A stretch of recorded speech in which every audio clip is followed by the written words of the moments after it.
How long are these?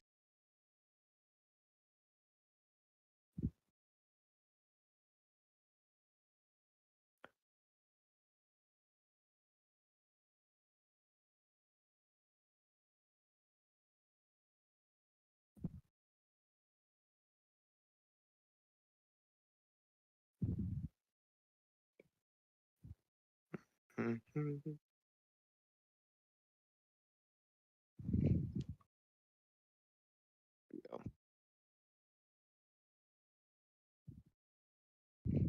Wait, you know what?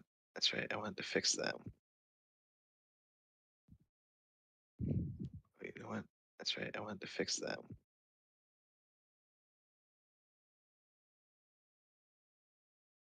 Nope.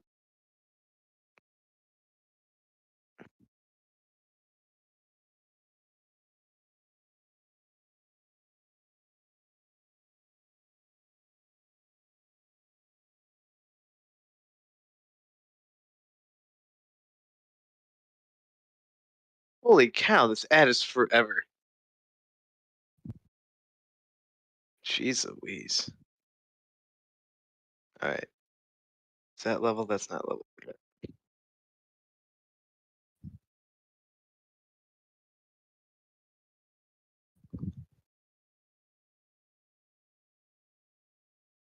Is that better? Let's see.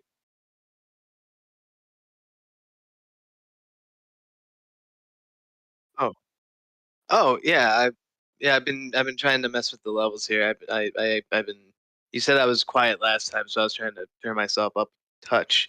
I didn't want to. Yeah, I saw I was blowing red for a second, so I turned myself down. Yes. Mhm.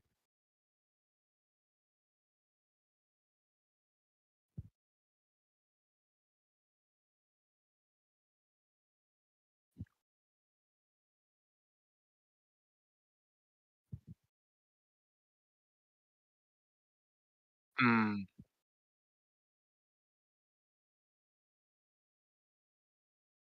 Mm.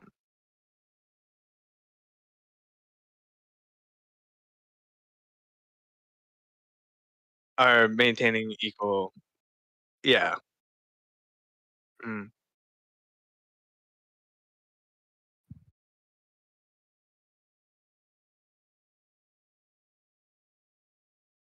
Right. Right on. Yeah. I'll keep an eye out on that.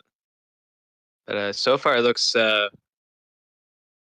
it's looking pretty okay from last time, or from in comparison to last time where I was like really quiet.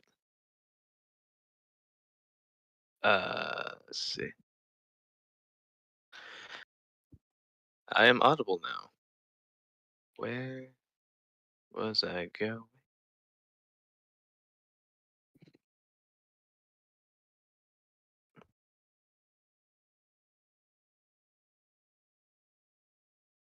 Hyperion is still weird. I like that. All right. Poppy outie. There we go.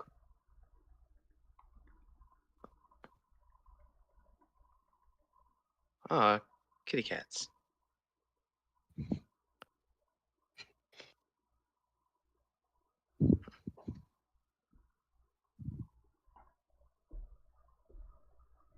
So I was gonna say you're doing Shadow of the Colossus again. Yeah. Right on, right Hi, Lilith. Hi, my special cat. on.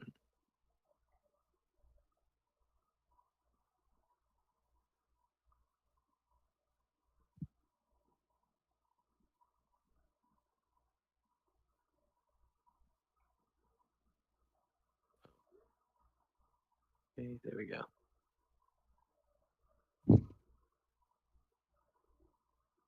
But what was I gonna say? Oh, I made a quiche today. Oh, tell me about quiche. I've never made a quiche before. The one thing I do know is, according to that one dude in 16 Candles, you don't spell it, son. You eat it. Um, but it was like like what, 8 eggs, uh, handful of spinach chiffonaded and diced, and cooked onions and finely chopped garlic and salt and pepper, cheddar cheese, and made the pie dough out of croissant, like Pillsbury croissant things. All right. Yeah, it's like it's some like white suburban mom's version of quiche. Like I would generally go for a real pie crust, but like I'm lazy. Did you say it was like phyllo dough? Mm, um, Oh, puff pastry. it was like a Pillsbury puff pastry croissants, basically. Oh. And then I just basically molded that as the pie crust. Turned out pretty good. Um, mm. Hi, pibbies. Hi, what is it all with you? You all leaving? You gonna go outside? It's nighttime now, you pigs. Yeah, cause yeah, I don't know if you. I mean, probably just what? Cause I mean, do you have? I usually have most of my levels in OBS turned all the way up, and then I adjust them in the sources. Which doesn't it doesn't matter if that's how you do it or not. Yeah, But no, there. mhm. I try separating the individual audio sources. It's just a pain because sometimes, like, you know how the audio mixer thing, like when you go from scene to scene, just some of the mixer selections just disappear. Yes, that's because they're associated with sources that are in the scene that might not be in the scene. I see. Okay. So like, yeah, I've been kind of messing with that to just like the last couple of times I messed with it, I ended up like missing something and ended up messing up some of the sounds. So I've been not messing with that too much, but Because yeah, you I've been also have trying to. audio filters. You can also like slap an additional gain. If you find that your mic is Mm, consistently lower volume, this is kind of where I was going. When both of mm, our like in OBS, when both of our sliders are at the top, if your mic is yeah, still at a lower volume, obviously you can turn mine down, but you can also slap extra gain. You know each of the you've noticed each of those volume bars has a little gear next to it. You can put filters yes. on them. Okay. Oh, filters. Oh, I see. Yeah. Audio So you can filters. slap, Oh, you can put an extra gain on it. You can put a compressor on it. Just so ah, you have I more see. control. And like in any, and I'll help you as much as I can with any questions you have. But I don't know. But I mean, probably if Mm, it's gonna be. I guess yeah. I guess I'm just telling you that you're gonna adjust your audio settings all the mm-hmm. time. Oh yeah. Like sometimes after Eh, every stream, you're gonna. I mean, unless I mean, I get obsessive and I look at little details like that. mm-hmm. No, I try to be a little bit more up to speed on that kind of stuff because like I used to do like studio recording and stuff like that with friends. Okay. So I'm familiar with some of these setups. I've just never, I just need to start getting used to them as a within these video formats and um trying to properly like level these out because it's like it's different from like recording something because you can play it back and then go back over and fix it. With this, you have to like roll with it through the entire stream and adjust here and there, like going back and forth between the stream and yourself. But um It's just yeah. I mean, it's yeah, generally it it's a takes a lot. Yeah, but it's a lot to be yeah. aware of, and hmm whatever. I can only hope that I'm not like it seems like my levels are okay. Like it's not like last time where like I was like basically I kind of went through some of the um if I remember correctly some of the audio, like you definitely were a touch louder than I was in in OBS, and I just wasn't paying attention. But And you know what? It kind of was okay for that one because I was mostly talking and you were mostly reacting. right. But, if the situations had been reversed, it would be a little harder to work with. But also, most of the Yes. time, again, I mentioned this, Mm. most of the time I will also have the audio.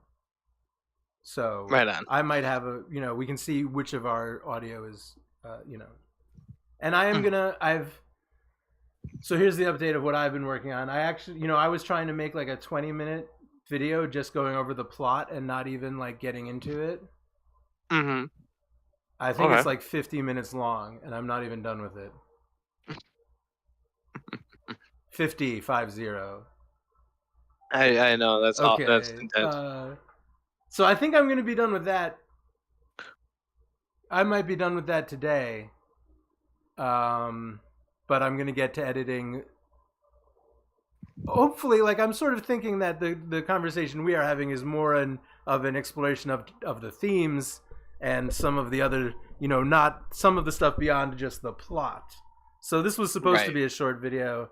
It's going to be long, but then I'll get to work on last week's. And we'll just kind of keep going back and forth Mm-hmm. and seeing what we can make. And I think that's great. Again, I need to get my I need to get like um to listening to that because that stuff sounds like from last time. Like some of these stories were so um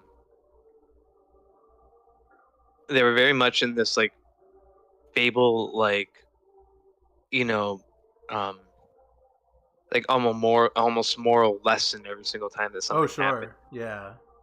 And I thought it was very interesting the moral lessons that were being taught. And yeah, just a very fascinating book. I definitely want to like sit down and give it a read. Yeah, it really depends on, and like, yeah, I also, I talk a lot about how I haven't read, like, definitely a novel in a long Mm-hmm. time because of the amount of internet distractions and just other stuff that there is today. Mm-hmm. So I don't know how, yeah, I don't know where you're at with reading, but I did find that listening to audiobooks helped me, kind of make that step back into more long form written word, not just tweets. Kitty cats.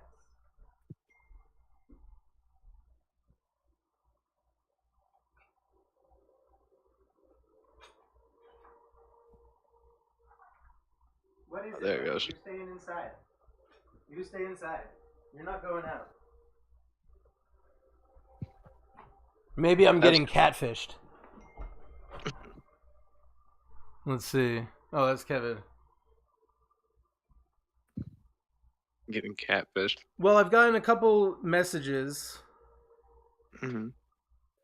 Um, like random messages for numbers saying, like one said just hi, and I didn't respond. And another random number said hi there, and I didn't respond. And then I got another Mm-hmm. random number message today that said, hi, this is Justin. It's my new number. And I have a friend named Justin. So I Mm-hmm. texted him and asked him if he had a new phone number, which is a funny thing to do if you think about it. But he did not reply. Yeah. And I messaged him on Discord. But I also said hello back to the text. And he was like, whoever it was said, how are you? Which I was like, well, that's, that seems a little bit robotic. But Not then very much like him. Yeah. the next question was, how is the soap business going? So now I'm thrown for a Oh. loop. So now it's either a robot or a catfish that actually knows me. But it's when you get, I mean, I don't know. I have a lot of paranoia. So like No, I'm right just there with you. the I don't answer phone calls because of this yeah, shit. Yeah, I'm right there with you. but just the way the words were laid out and just like it didn't sound like my friend and it feels like a robot. And now that's what's in my head. So who knows? I'll figure it out. Maybe I'm getting catfish. That'll be fun. I don't know. You can send it to that Kit Boga guy. You ever heard of him? Yeah. That dude's rad, doing all those like scam takedown stuff.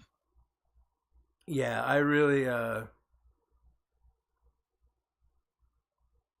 I really like, yeah, I don't have, I think I've said all I have to say about people who try to scam people on the internet or through, or anything. I like, I just, Right. yeah, like, I can't imagine how you decide your whole job is going to be lying to people and ripping people off. Maybe some Absolutely. people have no options. That's honestly probably what happens a lot of times. But yeah, that makes me mad because obviously I get my grandfather Hmm. got a phone call one day from someone who said he was my lawyer and I was in jail and What he needed my grandfather to give the him money. hell? Yeah. Thankfully, my grandfather is smart, but they Wow. find old people and call them. So fuck Hmm. scammers. Obviously, that doesn't need It to be happened. said. Oh, it happened to my grandmother. Like, she got she nearly got trying to look up the numbers from the Michigan lottery. Oh boy. And oh Oh yeah, boy. yeah. And then like you know how sometimes scammers do like the the screen freezes and stuff like that, but you just have to close down the browser. Like, Yep. Yep. yeah, she got with that, and she calls up the number that's on there, and next thing I know, I'm coming home from the grocery store, and I see her, and she's got like the command screen up, the like Oh, like the black command the prompt. black of the command prompt screen. Yeah, I'm like, that's no good. That's not what Grandma, you. what Oh the fuck boy. are you doing? Like, I know this ain't like I have no words for like I'm like, what are you doing? Like what is all this? And then she goes, I'll call you back, and she hangs up the phone. And then I'm like, Grandma, what are you doing? She's just like, I don't know. Windows is telling me to do shit. And I'm like, Yeah. Oh my god. Yeah. oh, and so we had to wipe the computer again, and I had to go through and make sure there wasn't like uh the the typing programs that can pick up your keystrokes, the Oh keystroke sure. Yeah. Yeah. programs. Yeah. Yeah, yeah. I tried to purge absolutely everything from this computer that I could. Um, yeah, factory reset. It was madness. So I can only hope that like she won't pull that crap. Crazy. Crazy times. Crazy times, Like just Wild West. Fucking just taking snake advantage of oil people. shit. Straight. Take advantage of whoever you can. All these little old people, like, why?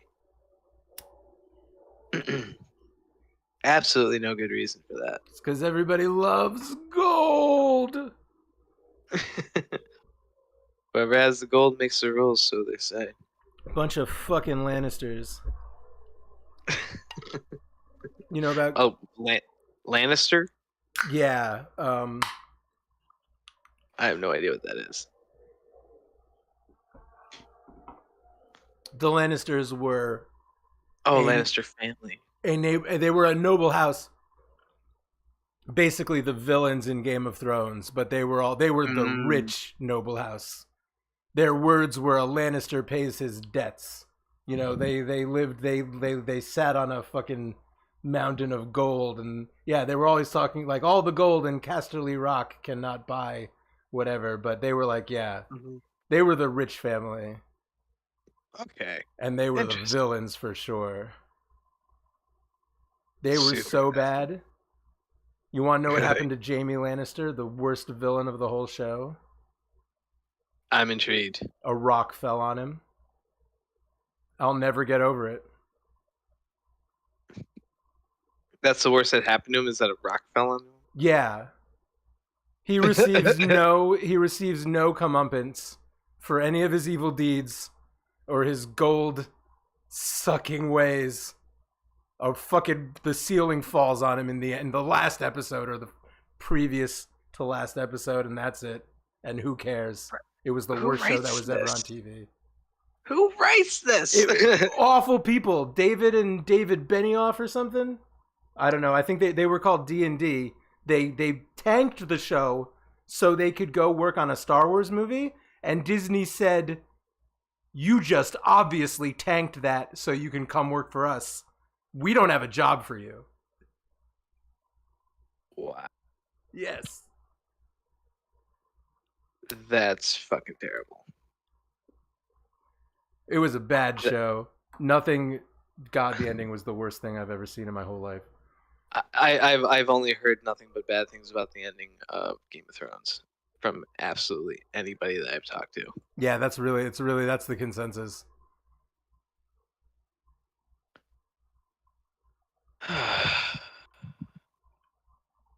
Nonsense. All right. So how are you doing? Doing good, bud. What's Good. been going on? Let me make sure. Well, maybe I'll get a little bit of the music off of this for this stream. That's what I'll do. Let me check my audio. Let me check my audio levels.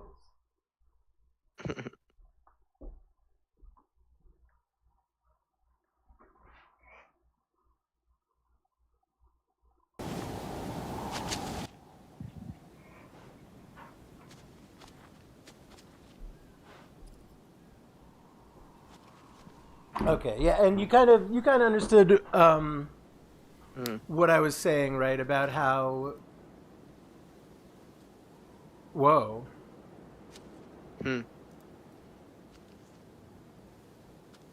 Oh, when you switch between scene to scene. Yeah. If you don't have an active, because even like webcams and video sources will show up in the mixer, even though they don't really need to, or even if they're not making noise. So basically, yeah, the reason that what's in the mixer changes is because if that source doesn't exist in the new scene, or if other sources do exist, it'll populate that list. And that's why it moves around.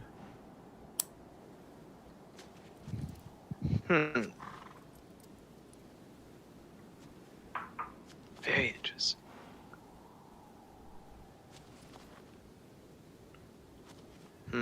Let's. I'm just trying to make sure that I have the.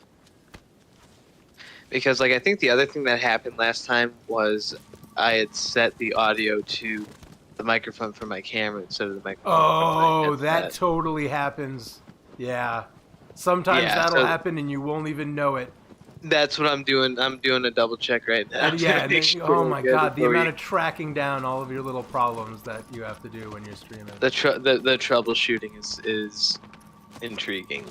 I have fun with it because it's like it's so like from like doing like live concerts and stuff like that. I'm kind of used to trying to fix things on the fly and like try to keep things rolling whilst trying to deal with said nonsense. But like, yeah, streaming's a whole ball game that I've never really. There's a lot to learn. Like obviously, obviously there is. Absolutely, there's. I think plenty of important things that I took from like doing music stuff that I feel that can be easily incorporated into this. For sure. Oh, is it raining? Oh my god. I was at my parents' house checking the weather, talking about how it's never gonna rain again. It's probably gonna rain for 5 minutes. It hasn't. It's been like we are drying out up here. Really? Oh yeah, it has not rained. Ring out. Yeah, it's been rough over here too. We had like one solid day of rain, and then it's been like blaze. It's like not even like it's not necessarily the heat. It's that there's no clouds in the sky. Sure. Yeah. It just that radiation is just baking down on you. Yeah. You feel like you're getting crispy.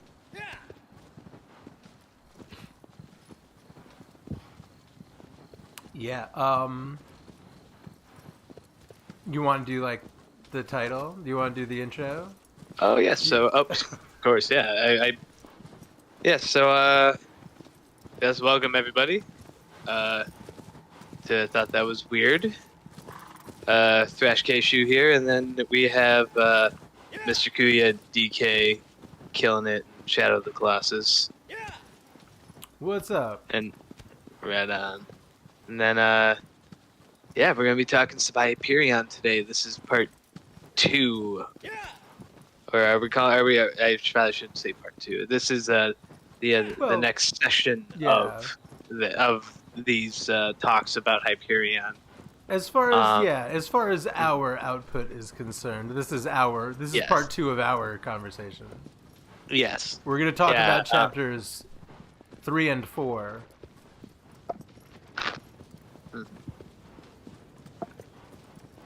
Which I'm stoked about because the last 2 chapters were absolutely bonkers. I had a field day listening about all these stories from all the stuff from last time. And I think, kind of now that I've been looking at it and editing stuff and looking at it a lot, I kind of feel like when but that's the other thing is that we'll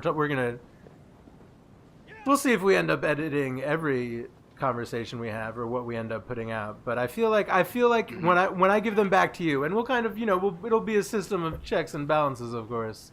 But when I think that what I'm gonna deliver back to you is gonna be part 1 is basically gonna be the intro with all the world building I had to go over just to get started. And then part 2 will be probably the first 2 chapters. I think that's how it kind of lays out as far as the time we used. Okay, yeah. And this time maybe we'll see, We'll see how much time we kind of spend and how much there is, because I do think every chapter has at least some interesting piece of world building. Absolutely. Chapter 3 is about Martin Silenus. And it has a lot to do... I guess this chapter's world building has a lot to do, maybe not a lot to do with Old Earth, but it has more to do with galactic society as the result of what happened on Old Earth, which was the big mistake. I said, yeah. So part 3 is the Poet's Tale, Hyperion Cantos. The Hyperion Cantos. I have no idea what Cantos is. Let's look it up. Because I'm actually not sure if John Keats wrote something called the Hyperion Cantos. The Cantos is used a lot. It's an official storyline. One of the sections into which certain long poems are divided. Oh, Cantos. Oh, but it's the Cantos. So it is all of the sections, I guess. Canto, one section into which the long poems are divided. Okay, yeah, that's interesting. So, okay. The Hyperion Cantos is interesting. Right. Is that the title of this chapter? That is indeed the title of this chapter. Martin, is it Silenus or is it Silenus? Silenus is how it's pronounced. Silenus. Silenus. Okay. Like Berlina. Okay. It's really funny that I used to talk about books and there would be a little argument over how someone's name was pronounced because none of us knew because we all read it. Mm-hmm. But now I've been listening to it, so I know how they're pronounced, but I don't know how a lot of them are spelled. I really don't know what Braun Lamia's first name is. I don't think it's Brawn. Oh, Braun Lamia. I wonder if it's Bron. Braun Lamia is the detective. She is the 5th story. We'll talk about her next week. Okay, right. Lamia is also a poem by John Keats. So Hyperion is a poem by John Keats. And it does sound like Martin Silenus eventually writes the same poem. But that we might get more into that in the second book. It's interesting because Hyperion Cantos is the title of the series of books. I guess it's interesting now that I know it kind of means verses. because he writes a piece of work called his Cantos. Maybe I should start at the beginning. Martin Salinas was born on Old Earth. He is by far the oldest character in the book. He is like 1,000. There was technology on Old Earth that would extend your lifespan. I can't believe I don't remember it all. I couldn't remember it when I was talking about it when I was making the video. But there is a treatment, that you get every couple of years that will extend your life. And a lot of the people on Old Earth, the early technology, like when Martin Salinas is first observed by one of the other characters, like the consul maybe, he observes that there is a blue sheen to Martin's hands. And they mention that, like, a lot of the people on Old Earth, the earlier, whatever this treatment was called, it would turn people straight silver blue. Kind of like, wasn't there someone that was trying to, like, there was a historical figure, wow. There's a historical figure that has absolutely nothing to do with this, which is funny because, this does have to do with Earth history and some historical figures. But there was a guy that was like, he turned like silver blue. I think it was because he was taking something that he thought would prevent poisoning. He was afraid of being assassinated. Okay. I don't know if it was like silver nitrate with like potassium.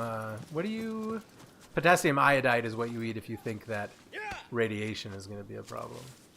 Potassium iodide? Yeah. I didn't realize that was a... Oh, yeah, because for some kind of, I guess, iodine, I don't know if it's iodide or iodine, but iodine, I think, is like radiation will hang out in iodine, like it'll stick to it. But if you take potassium iodide, whatever it is, it'll like sit in like your kidneys or your liver, like that iodide instead of the, like you're less likely to absorb radioactive iodide or something if you already have potassium iodide in your system. I just did a very bad job of explaining what it is, but yes. Anyway. Potassium. Oh, yeah. It's a type of iodine that is not radioactive. Can be used to help block one type of radioactive material, radioactive iodine, I-131, from being absorbed by the thyroid. Okay. Yep. There you go. So it's basically it's like in the Fallout world, it's basically Radaway. Yeah. Yes. Okay. Cool. Interesting. Good to know. So I don't know if that story has something to do with why he described the people on Old Earth as being blue silver, but there is a ton of, human society refused to change and became corrupt and decadent. There's a lot of that kind of vibe. So in Hyperion. Yeah, basically the like mankind, like almost in the Revelations, where some ascended to the heavens and some remained on Earth and toiled. Yep. Basically, yeah. So they remained. Oh no! What the? That was what the hell was that? That was the fucking camera spun around. What Fucked the? Me. Like, dude, the horse did like a little like side barrel flip. Right, because I was holding like forward, and then the camera spun, and the direction I was holding became like wrong, and so he turned around and died. What in the world is that? Incredible. I feel like that has happened to me a couple times. I've been there. I know them feels. It's an old sort of situation when you walk through a door holding a stick in one direction and then immediately turn around because your guy is now facing the other direction. But anyways, I'm sorry. So we were talking about the decadence of man. So it's almost in this sort of biblical sense of like in Revelations where like man there were some that descended to the heavens and some that remained and toiled on the planet, basically. Yes. Okay. And it's sort of, I feel like I'm going to learn more about the big mistake. I'm still like kind of in the middle. Book 2 is like, I feel like it's 3 times as long as this first book. It's almost like maybe we'll talk about the Dark Tower someday. Maybe. You have any idea about what it's I have about? no Or idea anything? Yeah. no idea what the Dark Tower is So he about. wrote the first book when he was 19. It's like 100 pages long. And then the rest of the books he wrote 30 years later, and they're 700,000 pages long. Oh But the my first one is gosh. just this cute little almost novella. It is a novella, the first one. But that almost seems like what might be happening here, because the first one is very concise and it sets up so much, and the second one, now the plot is really like, now stuff is actually happening to these guys. Most of Like, the first book is the past. They're talking about what has happened, you know. right. Okay. Yeah, so everyone turned blue, and then it might have actually been a sabotage of the planet. There's been rumbling. The second book has a lot more to do with the CEO of Man and all of her meetings and goings-ons and trying to figure out what's going on in the galaxy.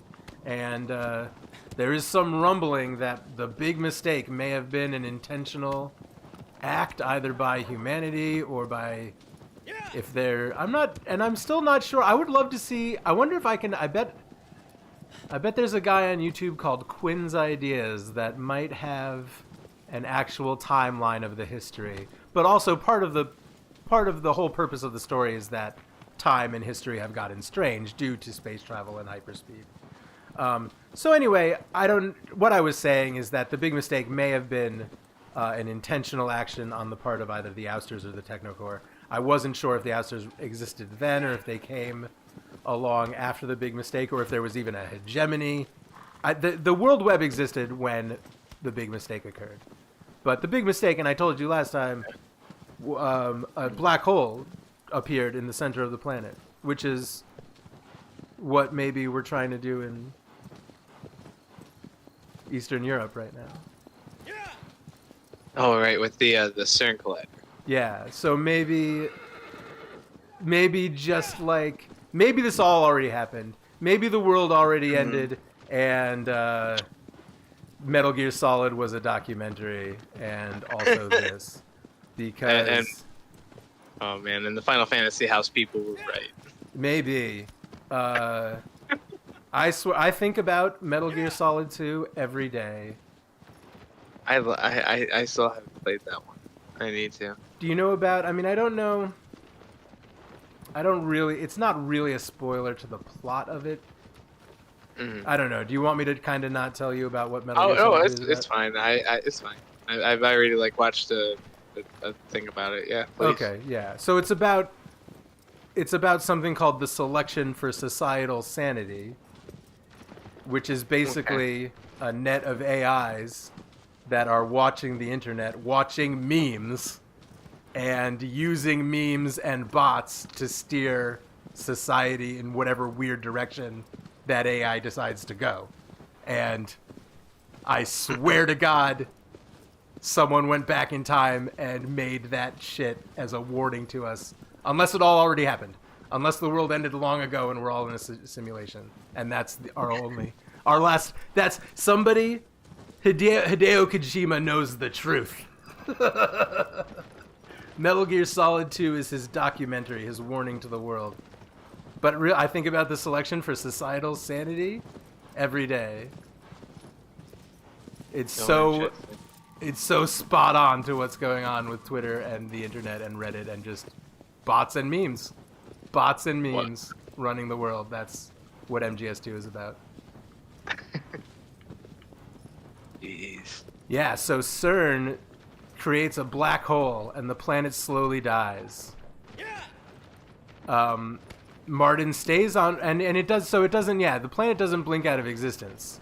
It's like, you know, there are earthquakes and volcanoes. The planet is fucked. You know, it's slowly dying. And Martin,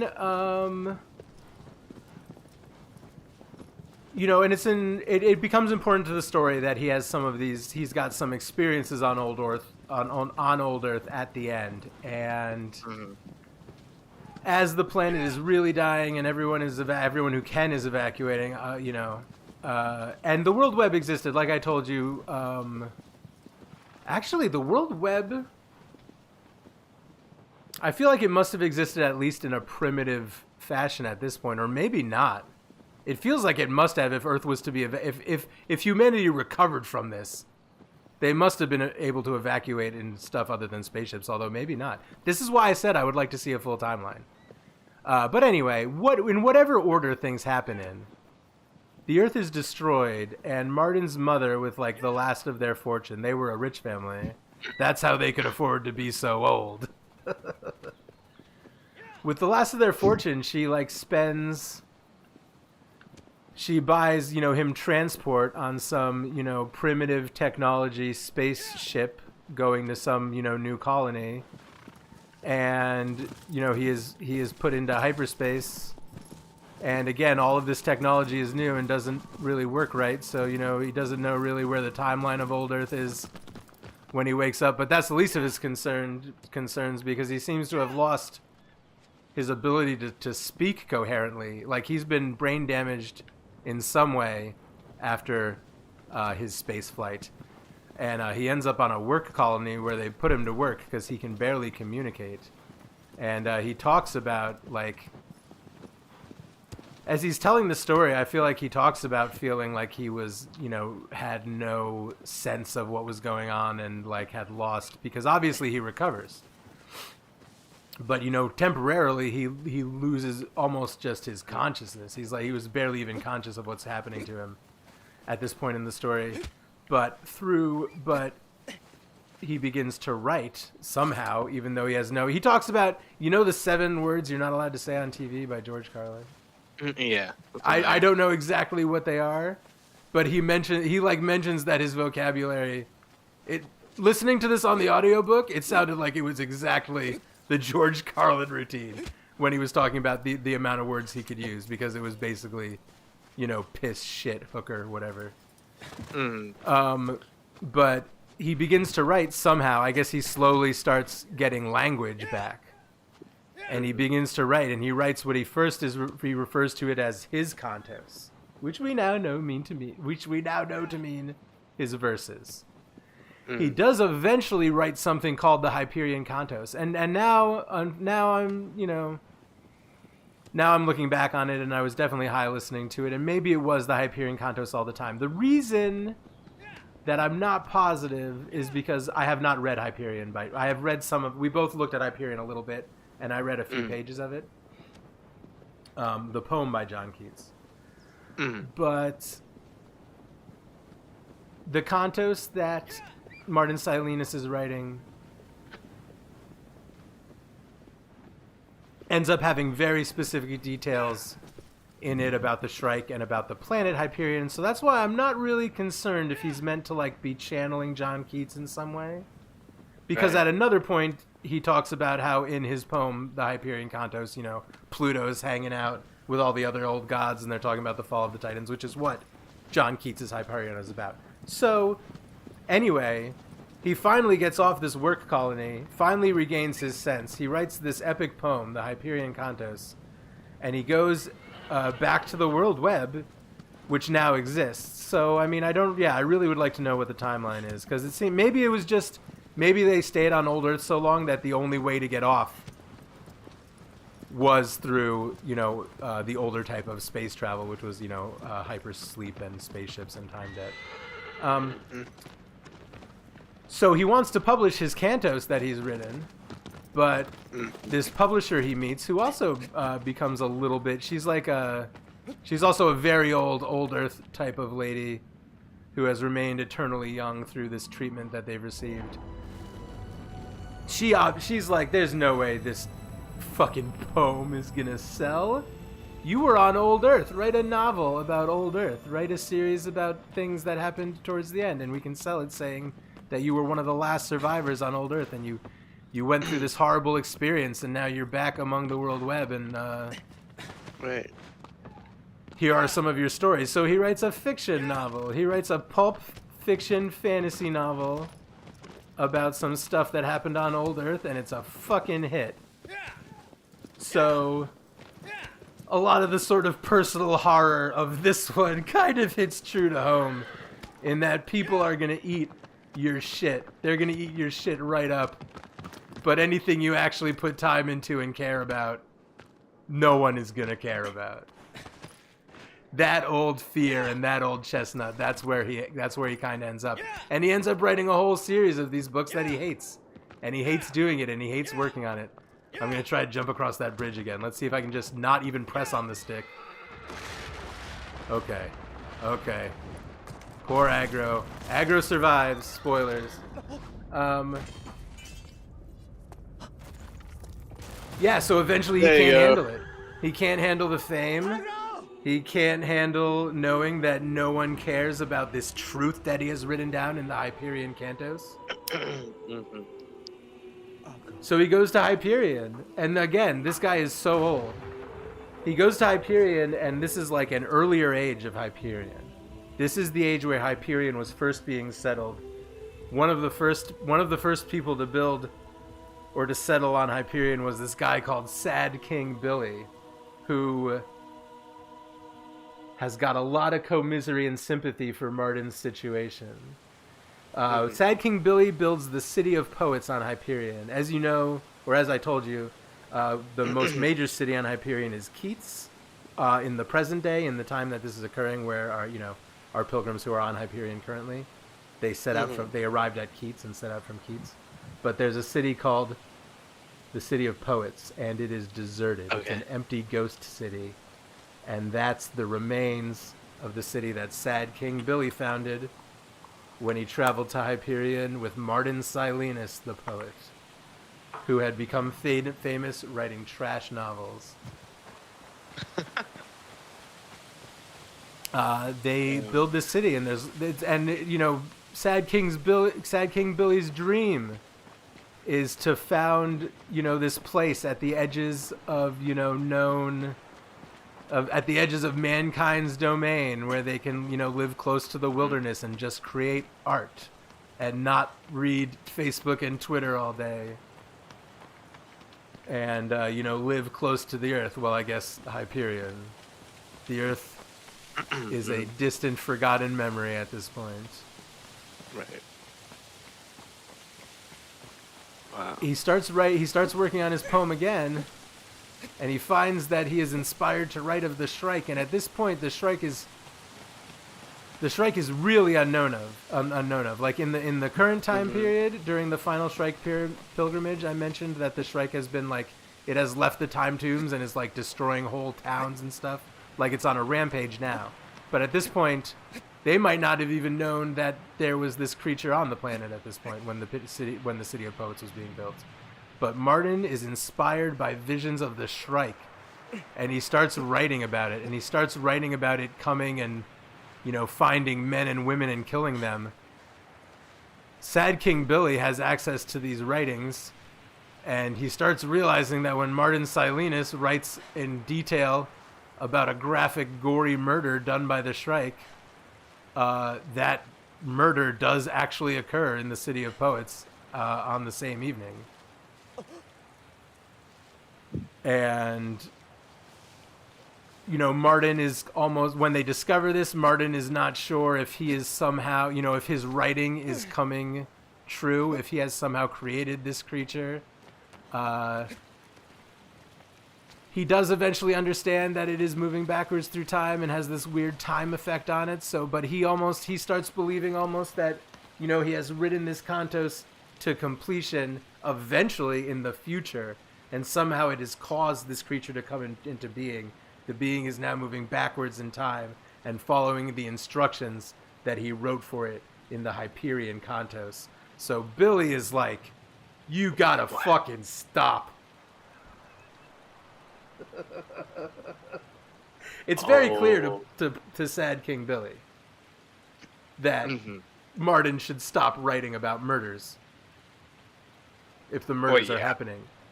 But the Hyperion cantos has become Martin's heart. It's his truth. It's his cantos. Like he's always talking about his cantos. Like he has put down the truth. Wow. So when this kind of comes to a head, Sad King Billy gathers up Martin's manuscripts, and he's gonna burn them. Hmm. Martin is very upset, and he doesn't know what's going on, but he almost feels like if he's really doing this, if he's the one that is causing all of this death and pain, he's not sure. He's not sure if he cares. I mean, it might if this is all because of him, that might be his truth. That might be what he was always supposed to do. You know, this guy is really unstuck in time, and feels. What does Loki say? He's got the burden of terrible purpose or whatever. Of terrible purpose. Something like that. Yeah. Sad King Billy begins to burn the manuscripts. And the Shrike appears. Martin still doesn't really think it's something that exists. But now it definitely does. It appears and it takes Sad King Billy away. To hang on a hook on his tree to writhe forever, traveling backwards in time. Oh, the permadeath tree thing. Yes. Or the infinite death tree thing, I should say. Like that's probably the most petrifying concept, is like having to live through your own death continuously until time ceases, which is practically like never. You might sort of be thinking about what happened to Paul DeRay. I was gonna say, is it very very They similar? both involve a tree. I was gonna say, wasn't the tree the one that, like, if you're stuck onto it, you basically like revive and die like infinitely for like infinitum, as far as I understand, for like until like, yeah, there's like basically no end to it. Yes, the Shrike's tree, which exists somewhere beyond the Valley of the Time Tombs. It hangs people on there, and once they are hung on there, they begin to move backwards through time. And even though it says that the Shrike kills people, it also says that they stay alive, writhing in agony as they move backwards through time. But what happened to Paul DeRay, what happened to him was on the edge of the forest of the Tesla trees, which are wooden organic trees. Oh. But he was electrocuting himself to death in an attempt to drive the parasite out. But yeah, same thing, death over and over again. That's very cool. There's a movie, man, is it called The Endless? There's a movie that, you know what, I'm not going to try to tell you because I've basically spoiled it. By what we are talking about right now is very relevant. So it might be called The Endless, but yeah, it has to do with. Obviously, I'm always just going full spoilers. I'm smoking. All good. The Endless has to do with this, again, time manipulating demon. Maybe it might be a demon or it might be an alien, but it's in a localized area in like Ireland. But there are certain people that are like chosen by it that are living in a time loop, and they know when it's going to come and kill them, and it kills them so horrifically that basically they all are living in a way where they know that they have to kill themselves before their loop is up. But they're going to revive anyway. But it's better to kill yourself than be killed by the thing when it comes. I think it's called The Endless. That's so wild. Fucked. That's really that's very fucked up. I was gonna say, I'm gonna step away for 2 seconds. I'm gonna go grab my ice cream. Cool. Dude, I got some Ben and Jerry's half baked up about it. Oh yeah. It's going down, man. That is rad. Be right back. Like a hole I'm supposed to be trying to go down. Obviously, I want to get behind those things. Oh, I bet I want to. Oh, there's a hole right there.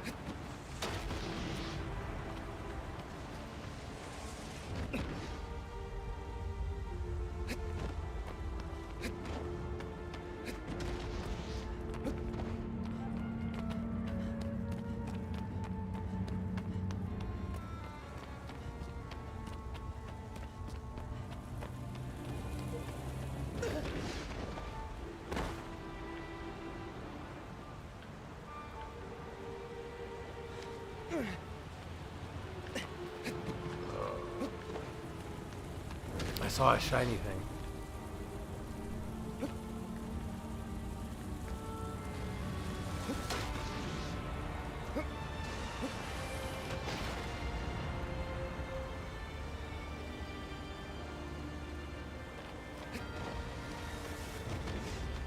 Ah! Ah! Warb! By the end of the game, it's so frustrating how easily anything can juggle you because Wander just wants to give up. He just wants to lie. He just like every character in Hyperion, just like Shinji Ikari. Just let me lay here and die.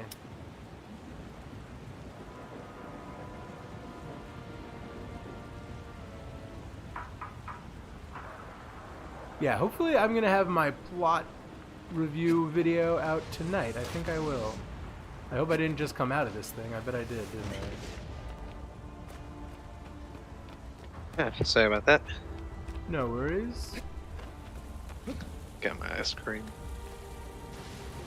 Yeah, I don't know if I ate too much ice cream or too many hot dogs, but I was off of my diet in June and I had an upset tummy for. I still kind of do. It really, like, my body was like, you gotta stop doing this shit. Yeah, like, I don't know, man. I was having, like, stomach troubles, but I've been told over and over again it's probably, like, stress or something, and, like, my doctors say one thing, everybody tells me another thing. Yeah. And, like, I don't know, as of right now, I can basically eat what I want, and I have no problems. So, I just don't know. I'm just enjoying the fact that I can eat stuff again. But yeah, health blows. I've been trying to eat more vegetables though. That's good. Yeah. Yeah. I mean, Oh no!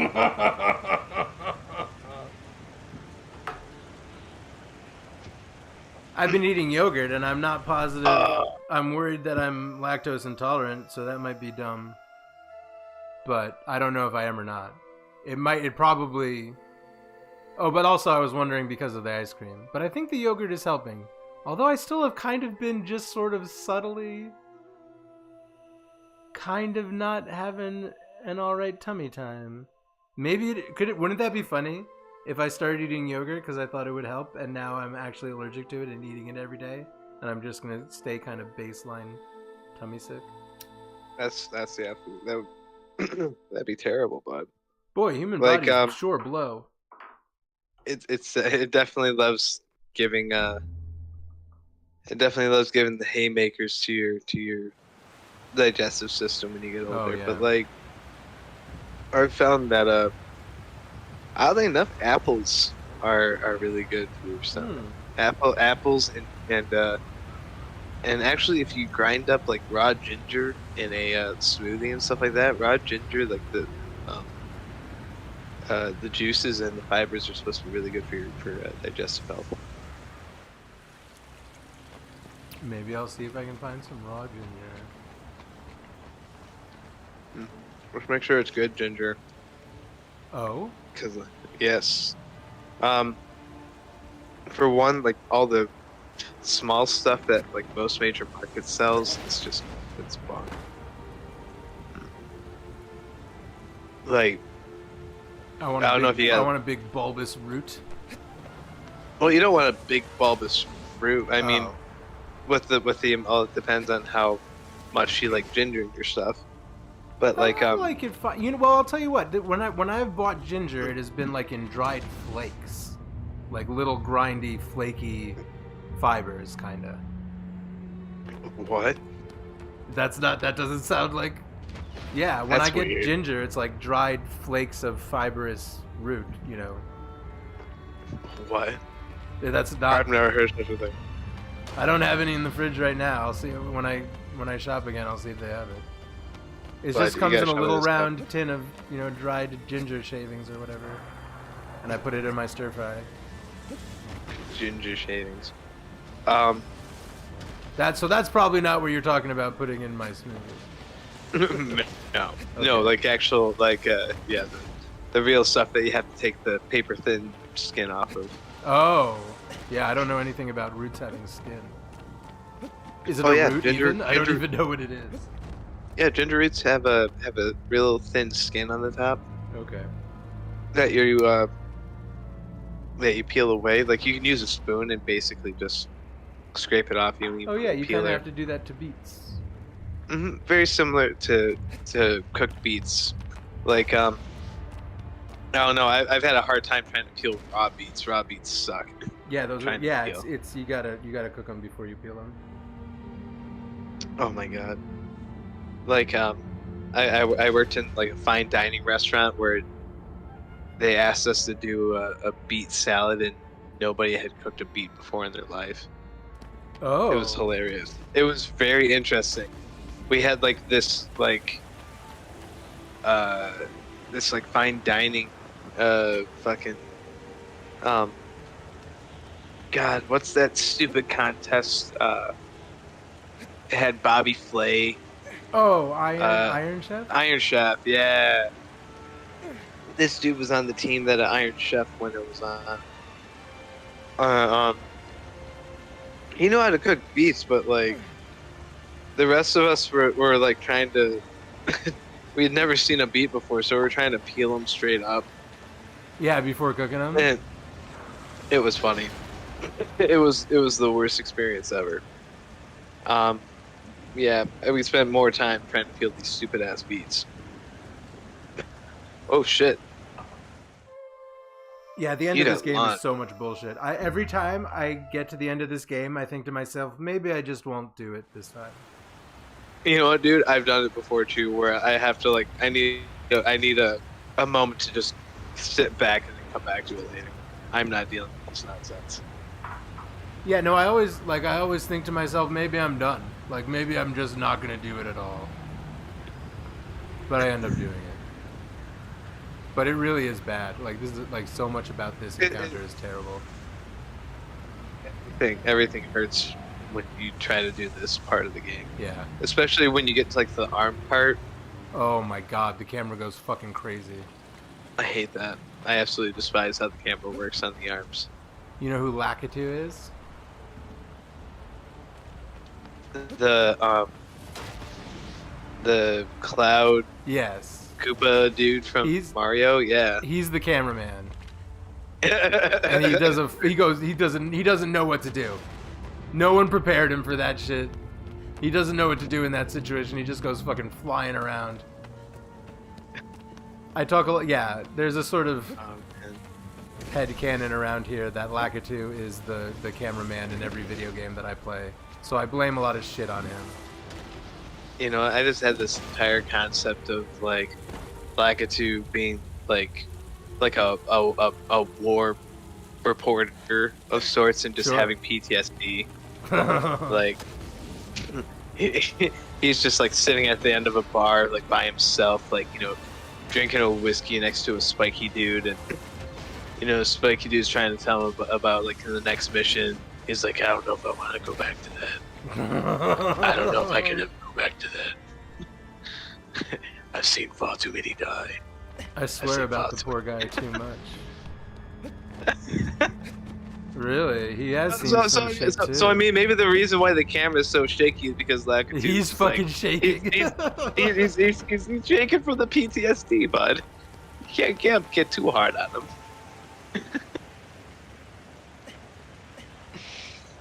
Oh, that's terrible.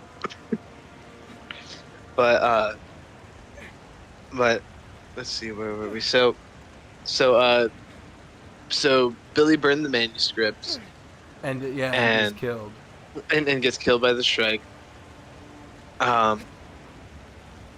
So like, how does Martin take this? Like, I would assume that the person that let, you know, you into his little artist paradise, like, you would think, kind of under your wing, you would think he would have some sort of a you know, sympathy to what occurred. You would kind of think so. Martin Salinas is very hard to read as a character. He's very rude to everyone. And the way he comes away from this, oh my god. the way he comes away from the situation is, on one hand, he's furious that his manuscripts have been burned. Like, he really, that's what he cares about. The entire reason he returns to Hyperion is because he feels like he needs to. He feels like he has some connection to Hyperion or to the Shriken that has something to do with the Hyperion Kantos that he's written. And in the second book, when he talks about the context of the Kantos, he describes Hyperion by James Keats. Like, he basically describes he has written the same poem. But he doesn't. I mean, he knows who John Keats. He knows who John Keats is, but I don't think he has made the connection that he's written the same poem that John Keats did. But anyway, he returns to Hyperion because he feels burdened with terrible purpose. You know what? There was that. What was that movie with some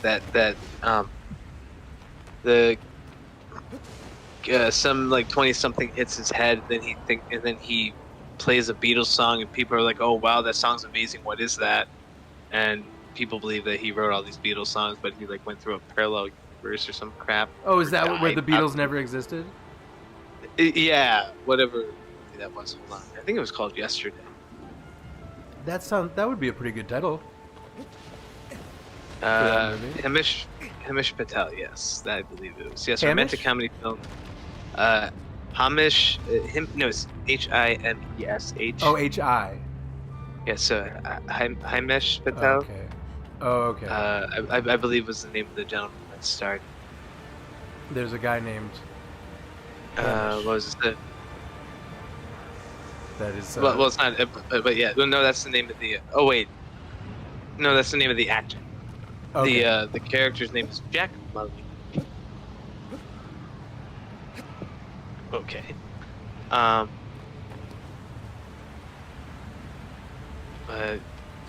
yeah, I don't know. Really bizarre movie concept I never quite understood. You ever see Hot Tub Time Machine? No, but I love John Cusack. One of the characters in Hot Tub Time Machine, basically, they go back to the...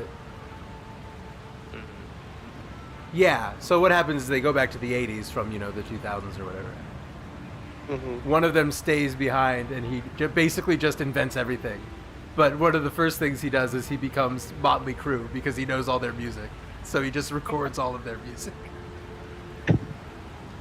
But then he invents Google, and he just does everything you would do if you knew what the future was going to be. I think it would be there is a sequel that I don't really know what it's about, but I think it would be great if... Who was the Motley Crue guy? Tommy Lee? The drummer? Yeah. Yeah, wouldn't it be great if Tommy Lee, if the sequel was about him going crazy and figuring out that this character has stolen his life and coming and hunting him down? Almost like a... Oh, what is that? Total Recall? With Schwarzenegger? Wasn't that like the bit that he was like trying to get his life back, sort of a thing? Sort of. He had... Total Recall is weird, and it's kind of similar to actually something that happens in The Hitchhiker's Guide. Because, well, you know what? I'm honestly not sure. I don't really know what happens in the first Total Recall movie because I feel like it's supposed to be vague, but I don't know if the original guy was Doug Quaid. I guess he was, but maybe not. All right, there's two things that might happen. Either he was Doug Quaid and and intentionally erased his memory because he thought he would be able to convince the new guy to become Doug Quaid again. But what also might happen is that Arnold is just has had a broken AI thing happen to his brain, and as a result he's having this alternate history life that, you know what the clue is? Because you know basically what the plot is, obviously, right? He goes into this clinic and he's going to have a vacation implanted in his mind, right? And so in the background of while they're setting him up for it, and after he goes through this procedure, that's when he finds out that he was a man who wiped his memory on purpose. But in the background, two of the techs are like going over the specs of the vacation they're gonna give him, and like one of them like looks at the clipboard and says, "Oh, blue skies on Mars. I love this one." And then like the last scene of the movie is literally blue skies on Mars, and like Arnold and the girl like sitting on the plains looking at the first blue skies. That's wild. So it's implied that the entire thing is just his hallucinatory vacation. Mm-hmm. It's so weird. Yeah, I haven't seen that movie in a long time. That's a good one. Let's see here. Burns manuscript strike takes some. So, centuries since, relying on extending treatments, Silenus has been waiting to return to Hyperion to finish the poem. Okay. Oh, yeah. So what exactly happens in those centuries after the strike take Billy away? Was there any explanation about, like, the time between that and... Basically, I assume he doesn't necessarily get around to finishing the poem because he's like, you know what? I think maybe my whole ass.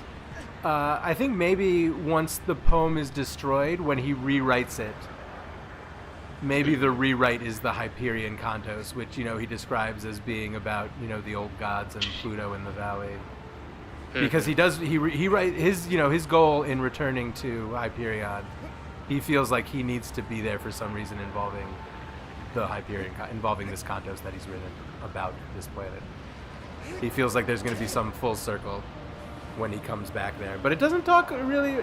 You know what? It mentions some of the weird shit he gets up to, like while hanging out for centuries and, being... And I don't know if this is after Sad King Billy, but he ends up getting surgery to make himself look like a goat, like a satyr. Mm-hmm. Like, he gets goat legs, and, like, he gets, like, goat-like features on his face, and then eventually he gets, like, switches back to human legs again, but, like, he basically... There's a lot of talk about, like, what bored rich people that don't have anything to do would be doing in this galactic civilization. This one touches a lot more on on galactic civilization and the world web, and those parts may have been parts I might have not listened to as well. Kind of been like, okay. There's a lot of like boardroom meeting kind of scenes that I may not have absorbed. Kind of in general, kind of all over throughout both of these books. A lot of meetings of the Imperial Council, right? Where tons of that. There's tons of that. Mm-hmm.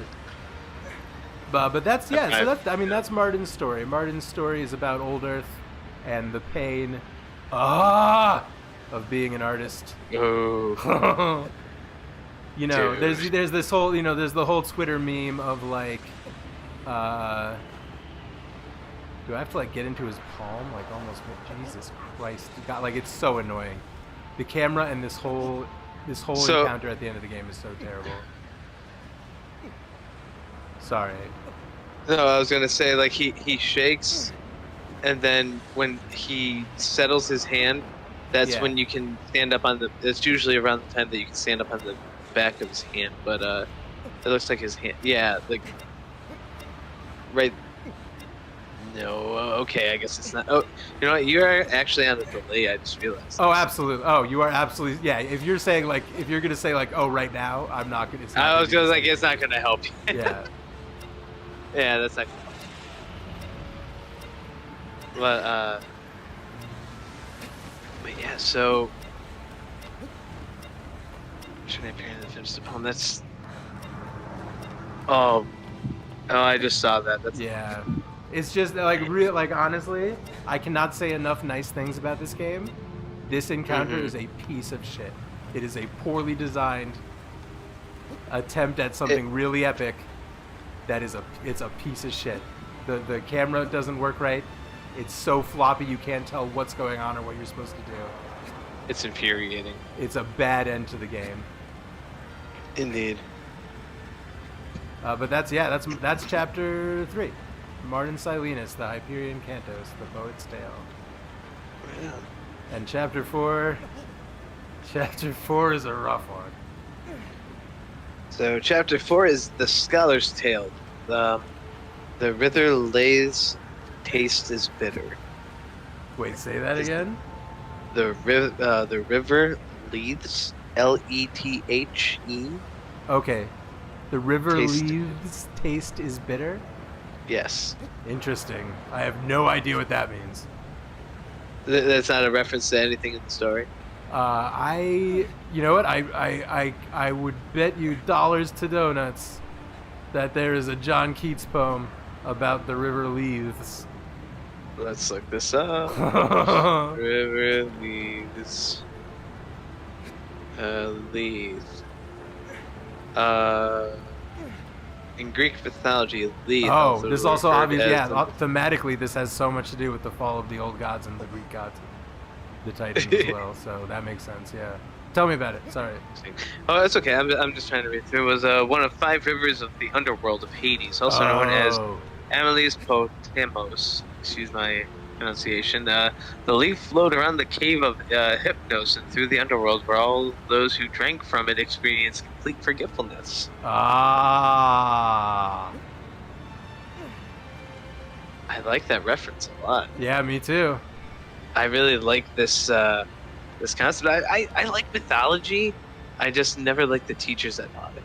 That's too bad. What an American tragedy.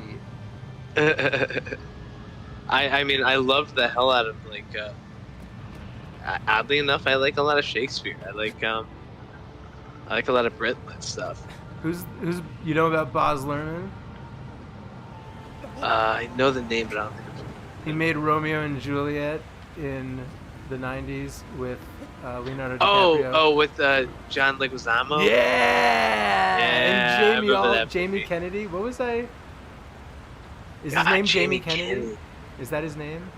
Was he in that movie? I don't remember. It's been a minute. I was saying, what did I say about Jamie? I said there was some conversation about Jamie Kennedy that was funny, but I forgot. Okay, what was it? Malibu's Most Wanted. That was a movie that he was in. Yeah. That dude. So... I love that cat, but like, those are some unfortunate choices for films to have done. Like The Mask 2. Oh boy. Son of Mask. I feel for the cat. He had to get money. I get it. But like, damn. what an unfortunate film. But anyhow. I wish I'm sorry? No, I'm stuck on the funny thing that I said to my friend the other day about Jamie Kennedy. That I have no idea. It doesn't matter. Oh. I get, I want to tell the same joke again, and that's a silly thing to do. No, it's fine. No, I'm intrigued by it. No, I don't know what it is. I'm stuck as in I don't know. I'm not, and so that's what I'm thinking about instead of listening to you. Oh, it's okay. I don't know what it was. Yeah. It's okay. Yeah, I if anything, just the fact that like, Jamie Kennedy has. That was a good movie though. Yeah, the Romeo and Juliet movie was pretty good. It was cool that the dialogue was like raw as fuck. Like it was, Shakespeare. Yeah, like in the sense that it was very like this colloquial. But I mean, it was representation. Yeah. No, I mean it was absolutely the script from. It was the original. It was like literally Romeo and Juliet. I don't know if you recall, but like I thought they did a couple of mild changes to the I mean, there might have been some changes, but it was like very It was very close from what I remember. Yes, I just there's like something in particular. Oh wait, no, that's what I was thinking about. They made a reference to. Yeah, they're talking about swords. Yeah, but so it says sword on the side of the gun. Yeah. Yes, that's funny. That was kind of interesting. That's one thing that I do remember from that. Maybe that's what I'm thinking about. Yeah. Sad that they didn't change that line. I think Jamie Kennedy is the dude going, like, I thumb my nose at you. If the cops come, are they gonna feel that we have the right of way or whatever? Then I thumb my nose, sir, but not at you.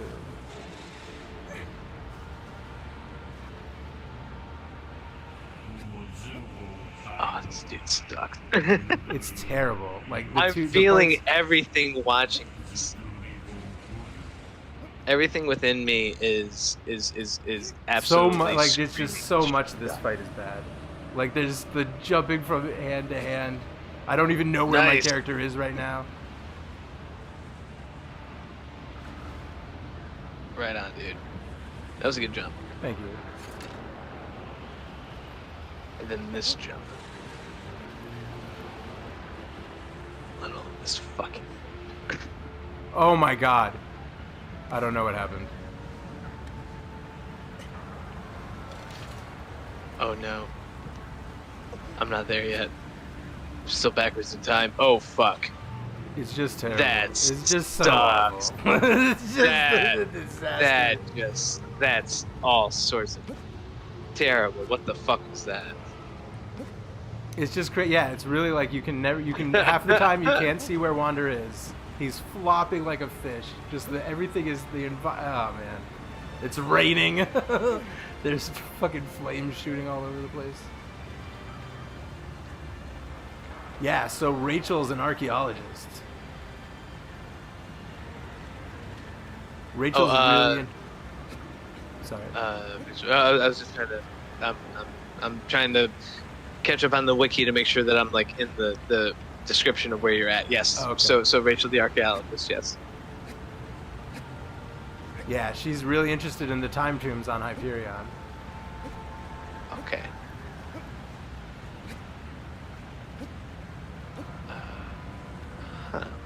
And there's a lot of, I sort of mentioned last week how like I think it's interesting. They talk about a lot of the effects of Hyperion, almost like weather. Like they talk about the Tesla trees, how like, you know, if they're having like a surge or whatever, you can't go over there. And they talk a lot about how the time tombs, which they talk about the the area that is moving backward in time. They refer to it as the anti-entropic field, and that's where the time tombs are. But also on the edges of this field, there are time tides, which is basically just weirdness. And they're kind of, you know, they're always trying to kind of measure where this time, this temporal activity, you know, how much, you know, how they talk about it like the weather. You know, they talk about how, you know, the times have the time tides have receded, so you know they're going into one of the tombs or whatever, or near it. Okay. And the tombs, let's see, the tombs all have neat names. They're all like they're all individual. One is called the Sphinx. One is called like the Jade Obelisk. One is called the Shrike Palace. One might be called the Crystal Tomb, something like that. But there's a couple of them, and they're all different. They're these big structures that are moving backwards in time, and they're sealed. So people believe that in our future they will open, which will basically be the time that they were created in the past. And you know, this coming time, you know, will be a great revelation for the people of Hyperion. Blah blah blah. You know, a lot of prophecy and stuff. Especially because, you know, we didn't talk about it a lot, but there is a Shrike church. Like the people of Hyperion, you know, some of them are like, well, this thing is obviously a force of nature or God, so we should worship it and feed people to it.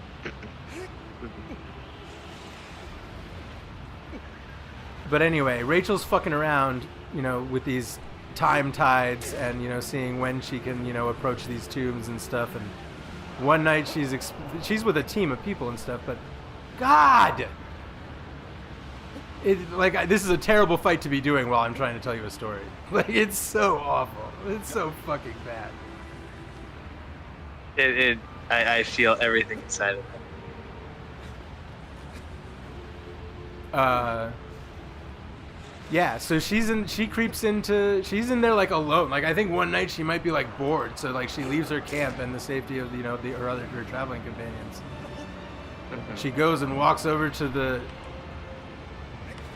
like you have to jump, like I don't even know what you're, every time I play this boss I end up just screaming because I don't even know how, like you can't, like he won't fucking let go to jump. Oh my god. It's like, it's infuriating.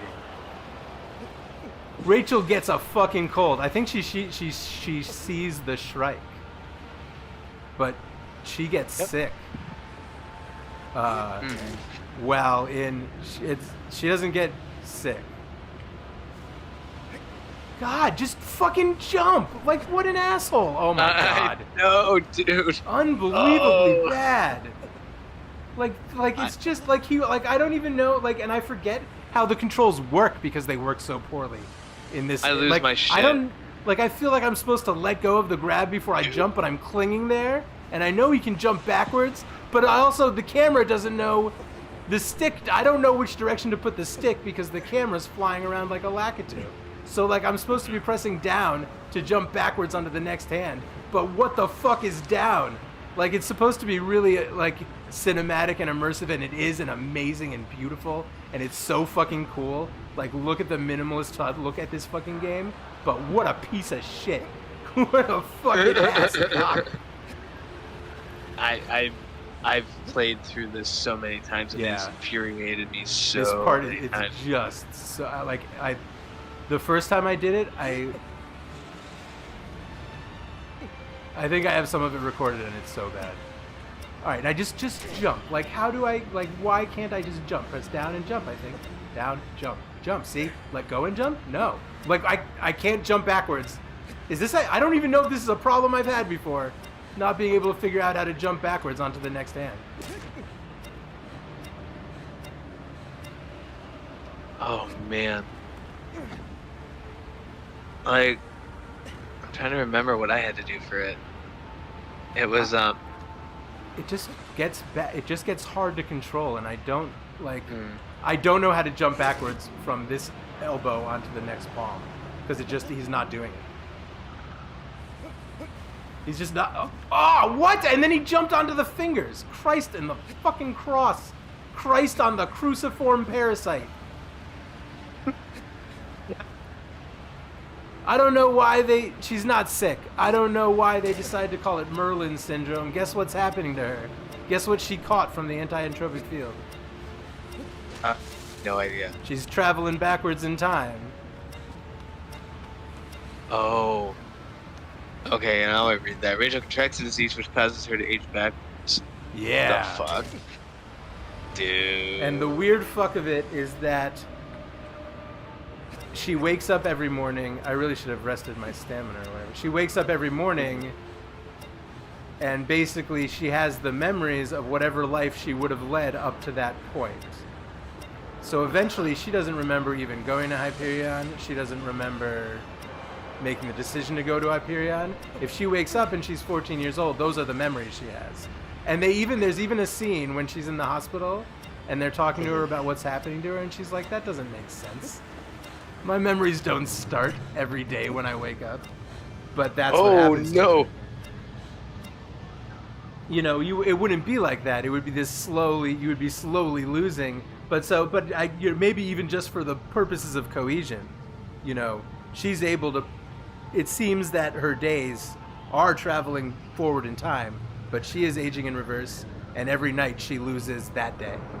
So even ever since this has happened, it's almost like that movie with Guy Pearce, Memento. So she doesn't even know what happened to her. Every day she has to learn again because she doesn't remember it happening. She only remembers up to wherever she is in her backwards life. She's got these journals. First dates? Oh yeah, she has a boyfriend when she's 30 that she meets again when she's, you know, gone backwards and is like 10, and it's like upsetting and heartbreaking. And he knows who she is and she doesn't know him. Oh, that's heartbreaking. But every day she goes through her journals and learns what happened to her, so every day she's upset because she didn't make the choice to go to Hyperion. Some other timeline version of her made that choice. She's never even thought about this. She doesn't even give a shit about archaeology. As she gets younger and younger, that problem and the fact that she wakes up with no memory of any of it every day and reads through her entire journal and watches these video logs all day, every day now. She's spending learning what happened to her and getting mad about how much she has lost and how much a girl that she never was and will never get to be, her decisions have ruined her life. So they take the journals away. What? Obviously. Well, she's not going to get over it. Every day she wakes up and it has to be explained to her again what's happened to her. Jeez. She meets, her boyfriend or fiance again. She doesn't remember him. Saul has to watch all of this happen to her, very slowly over, 30 years.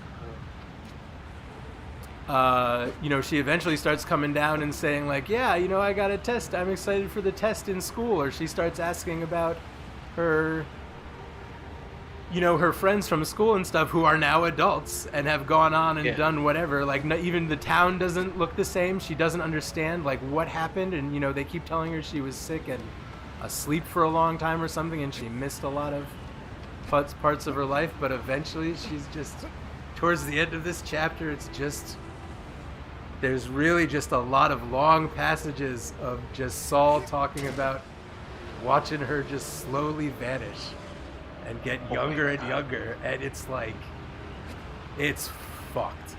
Again, just like I said in the big anime scene, like it's written very real, it's written very well, and you can, like, it got me. Like, I could really feel this shit going on. Like, this is the chapter that a lot of people who talk about this book talk about, and it's very really Benjamin heartbreaking.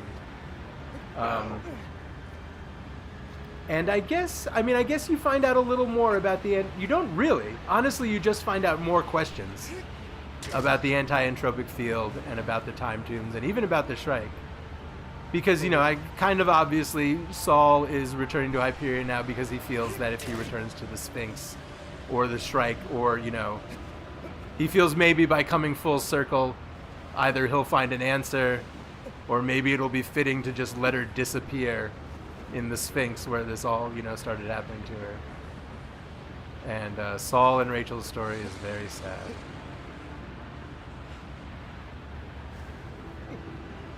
But yeah, it talks a lot more about the anti-entropic field, but we don't really learn much as far as world building in this one. Yeah, this one is really just a sad story about Saul and Rachel. And like, just really quick, and this is something that I found kind of interesting after hearing about, and of course, this is from Wikipedia. Yeah. After hearing Weintrop's tale, the party retires outside to gaze at the stars. They,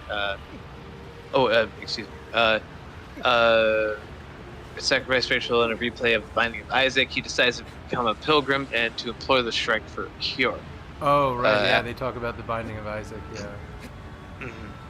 After hearing Weintrop's tale, the party retires outside to gaze at the stars. There they see the Templar tree ship, which carried them to Hyperion, destroyed by ousters. Right, yeah, so the battle has begun. There is war in the sky, and that tree ship is like one of like 3 that exist.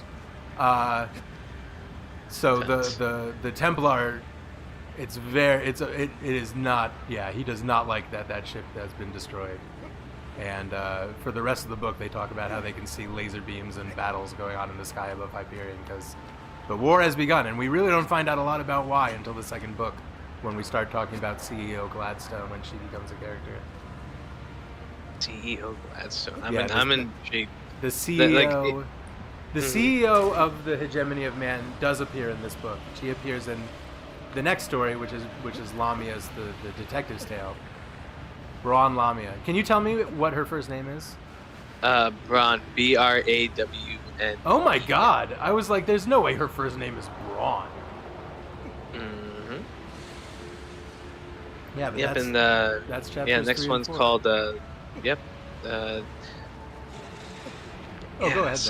I was just thinking about. I didn't want to spoil it for next time. Oh But no, well I like how stereotypical about the detective stuff. The title, it is a noir tale. It is a cyberpunk noir tale. It is called The Long Goodbye. Oh, of course it is. Of course it is. is. Of course it is. Like fitting. Yeah. Very fitting. I'm very intrigued to hear about that too. Like but anyway, so just to kind of go through everything, we have a priest that basically goes on a mission and in turn gets assimilated into a parasitic life forms like group, hive or whatever. Yeah, hive. Yes, it's a collective, if you will. Yes. And then next one was somebody played on the holodeck too long. Yeah. And and I kind of figured out. Remember, I didn't know if she says like I met you in my future or his future or whatever, but it's his future and her past, because I didn't put it together at first. The reason it's those two things is because she is also traveling backwards in time. So she has met him in her past, which is his future, but he's also, for some reason, encountering her as a ghost in the machine, as some kind of echo. But she is in the valley of the anti-entropic field, and she is traveling backwards in time, like the Shrike. We'll talk about it, but she's like the Silver Surfer. She's like the, what was his job? He told people that Galactus was the herald. She's like a herald or a consort, not a consort, but she's got something to do with the Shrike. And in the detective story, we're going to talk a lot about the Technocore and about John Keats. This is where we get to John Keats and all the AI stuff. Wow. I'm definitely intrigued to hear about that stuff. Like the fact that Keats made such a massive it's basically been like the overall inspiration of this has been kind of interesting. It's directly named after one of his poems. Mm. It's all this whole thing is about John Keats. Mm. So I should really read some more stuff by John Keats, probably. I was saying I think I need to do the same too, because I really like because I'm looking at the setup of the Hyperion poem. And this is an excerpt of the poem. There's this thing is long as shit. Yeah, this thing's massive. Holy shit. But yeah, I'm looking at book 1 and it's interesting, within the first little bit. No stir of air was there, not so much life as on a summer's day, robs not one light seed from feathered grass. Yeah. That stuff is that's some fun descriptors of building strange planets and what have you. Yeah. I really like the start there.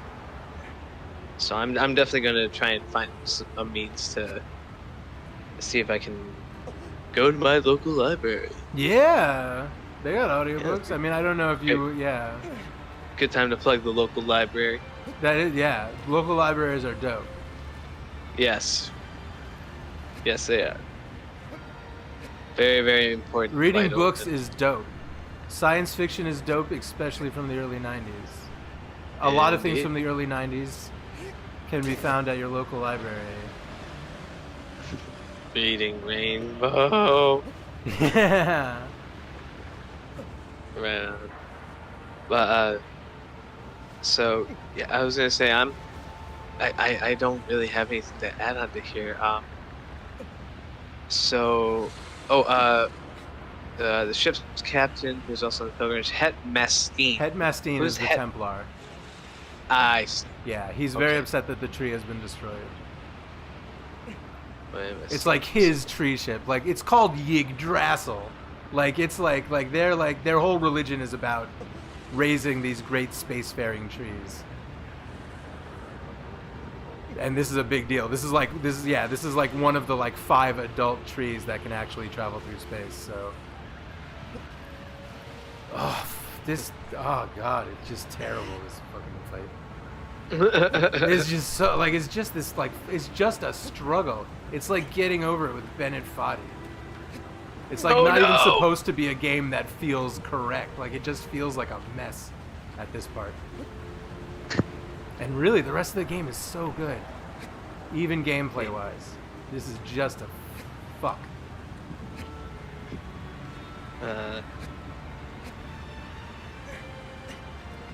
Let's see. Doesn't it retires to his room without speaking. In the morning, Mastine is missing, and his room is found full of blood, despite a watch that has been kept on. Yeah, is that the beginning of the 5th chapter, or is that the end of the 4th? So this is the end of the 4th. That's the next thing that happens in the in the current timeline. That Mastine goes missing. And that leads us into the detective's tale. Yeah. Okay. So I'm just trying to understand. So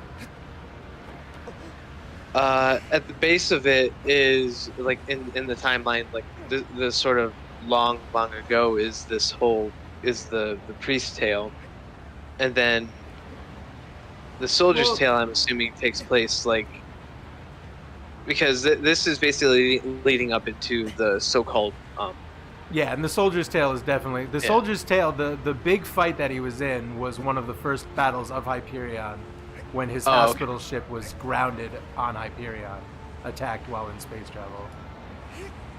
So yeah, then they're not too sure exactly why the Ousters have such an interest in Hyperion, but like and again, the second book has so many more like war councils and the leaders of the hegemony sitting around a war table talking about the actual politics of why this is happening.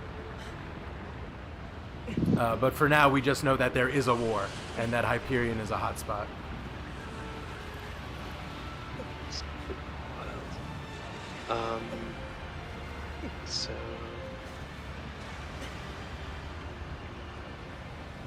So like basically,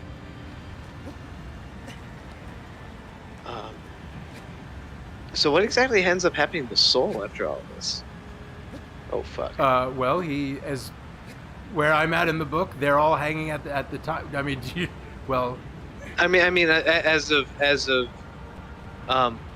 is he actually there with Mastine? Is he there with Mastine when? Yeah, all 7 of them are there. Well, 8 of them if you count Rachel. They're all there, and Mastine disappears. They're all traveling together. I see. And they're all telling these stories to each other on consecutive nights. That's like the structure. Is that on the first night the priest tells his tale, or whatever, a couple days later the soldier tells his tale, and they're all telling each other how they ended up coming back, returning to Hyperion, most of them. Okay. So, this is like, and you said this is like one of the first times that they really developed the what's happening in the present time within these people going on this pilgrimage. No. They've been the whole book is the whole structure has been about what they're doing. Well, this particular what was I going to say? The chapter? In this particular chapter, when I'm trying to remember who Het Mastine was. He's the Templar. We haven't talked about him yet. He does not get a chapter. You'll notice if you notice that there are 6 chapters and 7 pilgrims. Het Mastine does not have a chapter. He's the pilot and the Templar. I see. Okay, and the owner of the because I was looking through the listing here. Oh, and you saw there wasn't a story about him. Well, it's not that there wasn't a story. It's that I didn't see any other references to him in the. And he's definitely the least he's definitely the most background character in the book. Oh, I see. He doesn't get a lot of speaking lines. He's usually quietly observing. And in fact, we find out nothing about him. We don't find out why because he disappears basically now at this point in the plot. Where I'm at in the second book, he's reunited with them, but they're all in bad shape, and none of them really know what's going on. It's basically survive at this point. middle Yeah, of yeah. this. Because now they're at the space time movie. tombs. There's trike stuff happening. Oh shit. Jeez. Yeah, I'm really digging this. I'm into it. It's my current thing. I'm glad I definitely decided to doing that. fucking listen to a book. Sure, it's again. I'm gonna definitely be hitting the library sometime this weekend. Libraries are cool. Libraries are indeed cool. But I was gonna say that was pretty much it for my questions on this. Do you have anything else that you wanted to add on top of this?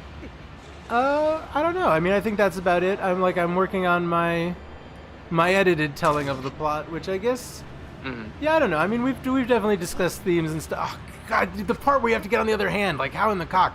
Yeah, but I'll have that video out soon, and hopefully if I put that out, I mentioned in the video that we're kind of working on a podcast or whatever this is. I refer to it as not a podcast. I refer to most things that I do as not a podcast because people are always like, when I interview people or ask people to come on to talk to them about something, they're always like, "Oh yeah, well, I'll come talk to you on your podcast," and I'm like, "Well, that's not really what it is." Yeah, but whatever. Who cares? Yeah, it's like more the chill out open forum. Yeah, exactly. Yeah, not to reference another podcast, but like Harmontown was really good. Oh sure. I guess I should listen to that sometime. Oh, but I listen to like podcasts. I listen to like history podcasts and nonfiction kind of stuff, and then I go on YouTube and listen to people talk about pop. So, like soda pop or pop? No, culture? like popular culture. Oh, pop culture. Oh, I could just right on. because, yeah. I mean, I guess Dan Harmon is just not very on my radar, but you mention him from time to time, so maybe I'll listen to. I told you I watched his D&D game or was it called Harmon Quest? Harmon Quest was great. Yeah, that I saw. I thought that was done very well. Yeah, it's super funny. And obviously, I've seen Community. But Harmontown was where the D&D podcast playthrough stuff was coming from. Oh, gotcha. Yeah, that makes sense. I think I might have like kind of known that. Oh, nice, dude. Nice. Nah, dude.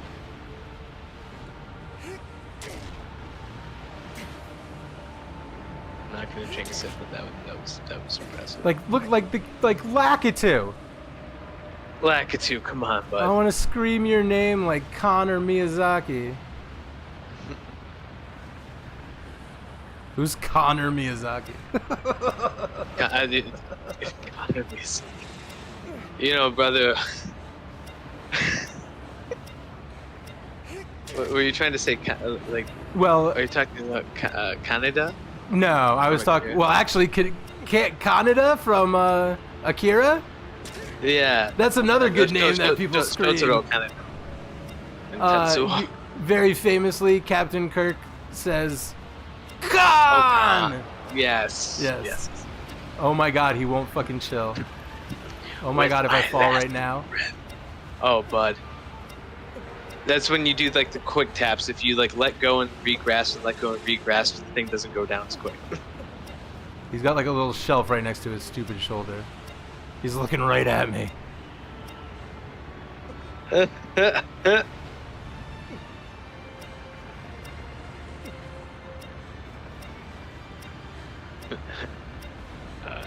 Jesus Christ.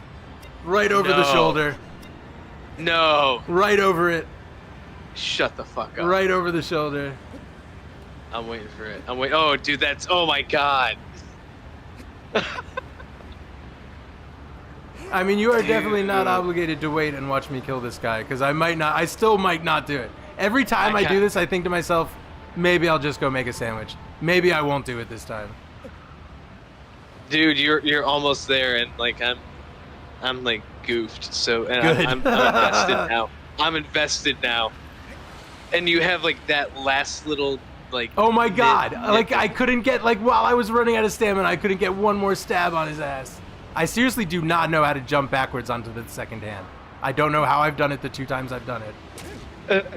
Like, I don't know how to get him to do it because the camera's like in a weird place all of a sudden. Like, he won't jump. Jump. I'm pressing. God.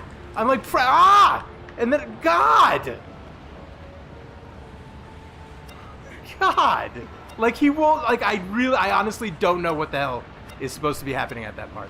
Because he just will not jump. Oh my gosh. He just doesn't do it. He just doesn't jump. I'm pounding X. What the fuck? Sometimes he does it. It's like, I don't know what the, like, that Dude. part, and honestly, shooting the thing is pretty bad too, but so much of this is terrible.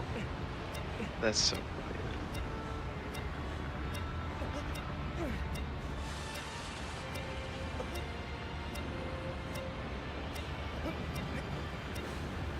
And the camera, you know, I don't even need to, do I need to say anything about the camera? It's, God, the worst thing. Like, I just love the fact that this monster looks so much like the robot from, what was that Queen record? Oh God, the one that, does a character from Family Guy have a nightmare about it or something? Oh God, was that it? Oh There's God, like a scene, like, is it Stewie? Like, the baby doesn't like that, Yeah. that Queen record, so yeah, News of the World yes. is the name of the record.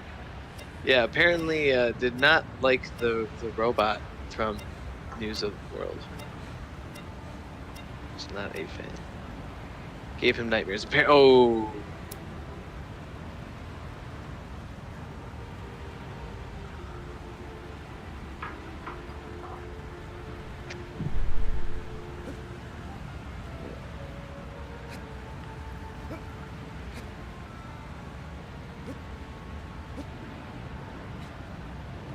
Damn.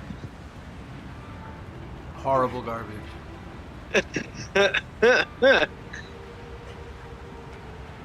You're like almost there, dude.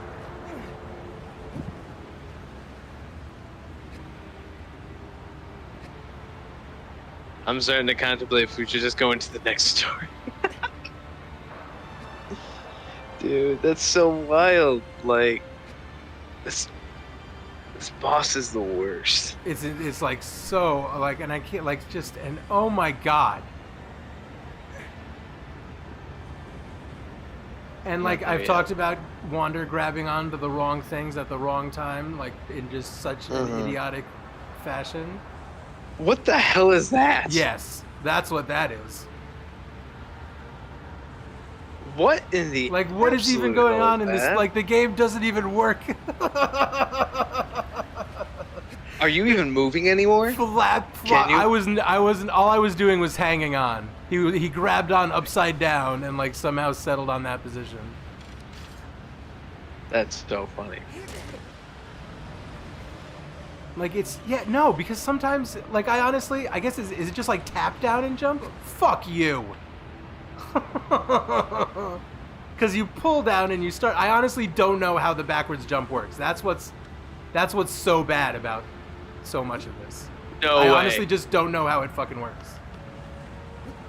It's like, yeah, the very subtle, like, down press, like I didn't realize that it was a subtle down press instead of, like, you would think that, like, you know, we would have to press down to, like, because doesn't he have like a means to like turn his body to wherever he's supposed to be jumping? I think so. Like, I feel like what I wanted to happen is I want to be holding on there and I want to like press down and I want to see him go into a posture that means he's gonna do the fucking jump, right? That's absolutely not what happens. He just climbs downwards, which also, I don't know why I'm surprised about that. Yeah, like I've again, from playing this, like, I remember having the worst time jumping because, like, again, I was in that same The backwards mind jump frame is where just trash, just absolute trash, garbage cans. dumpster fires. Yeah. And this fucking hand situation with the camera, like, oh, like, what the fuck? What in the entire fuck? In the entire fuck.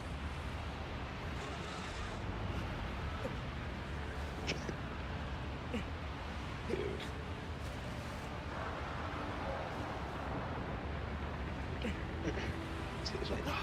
sucking at my whole ass.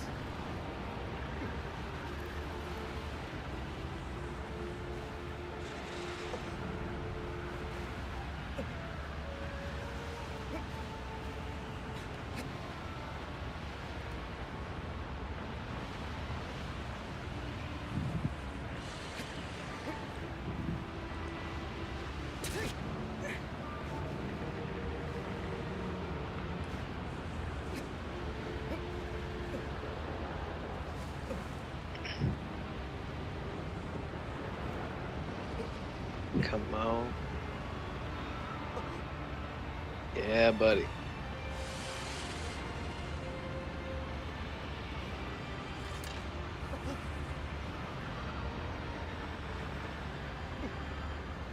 Whoa.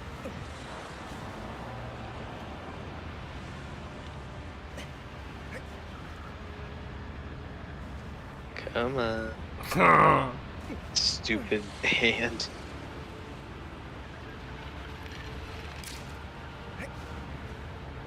God, and like using the camera to try to make sure you can see the spot you have to, like, everything about it is terrible. Yeah. Everything about this encounter is so bad. Like, nothing is fun. It's all trash. Like, I cannot give this whole end of this game enough thumbs down. I do this every time I play this game. I get mad. How the hell are you supposed to shoot that thing? Maybe if you stab the hand, like can no, you gotta shoot his shoulder. Yeah, I know you gotta shoot his shoulder, but like, oh, can you get him to like chill out? Yeah, can you stab his hand and have him like, you know? I can't believe that shot didn't work. And I can't believe I have to fighting with the camera every time before you even start to go for the shot. Like, it's oh. Shenanigans. Like the most garbage, absolute trash. Who made this? Clowns. Who did this? Did you do this? Oh shit.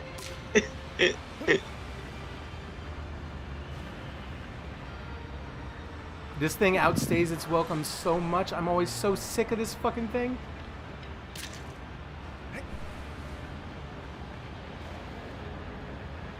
He's upside down again. Oh my god. Oh my fuck cock.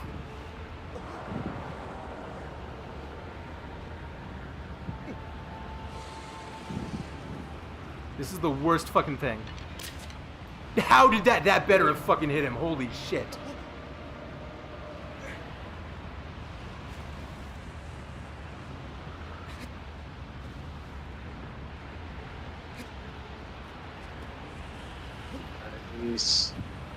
You just got that shot off, bud. That was impressive. Like, maybe you are supposed to stab his hand, and I don't know if you can. I didn't have this sword. If I had the sword out, it would have showed me if there was like a thing. Yeah, the little thing. Yeah. Oh, jeez. I thought my cat was about to jump out the window. You okay, Faye? Kitty? Okay. Kitty's, yeah, sitting at the window. She just made a big to-do to jump to the window, so it was just a loud, like, noise. Dude, you got him. Got him. Nice. Bam. Right on.